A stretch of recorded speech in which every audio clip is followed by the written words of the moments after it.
नमस्कार दोस्तों, बहुत बहुत स्वागत है आपके अपने चैनल भोजपुरी आकर में। तो दोस्तों, दबंग स्टार खेसारी लाल यादव का न्यू सॉन्ग एसीए बलम का आज टीजर रिलीज कर दिया गया है।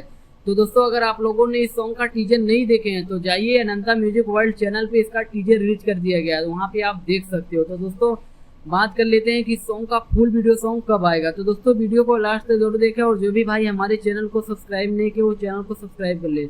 तो चलिए दोस्तों, वीडियो को शुरू करते हैं। दोस्तों, बात करें एसीए बलम सॉन्ग की, तो दोस्तों आज इसका टीजर रिलीज हो चुका है और टीजर तो बहुत ही कमाल का बनाया गया है, देख के तो मजा आ गया भाई। बस इस सॉन्ग का फुल वीडियो सॉन्ग का इंतजार है। तो चलिए दोस्तों, बात कर लेते हैं इस गाने के बारे में। तो दोस्तों, इस गाने को गाए हैं दबंग स्टार खेसारी लाल यादव और इस गाने को लिखे हैं टुनटुन यादव और इसमें म्यूजिक दिए हैं आर्या शर्मा।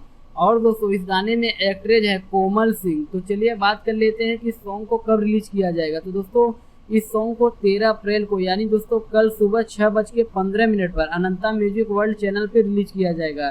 तो दोस्तों, गाना बहुत ही बवाल है, आप लोग देखना न भूलें और हमें जरूर बताएं कि इस सॉन्ग को सुनने के लिए आप लोग कितना एक्साइटेड हैं। तो दोस्तों, इस वीडियो में बस इतना ही, फिर मिलते हैं नए वीडियो में, तब तक के लिए धन्यवाद दोस्तों।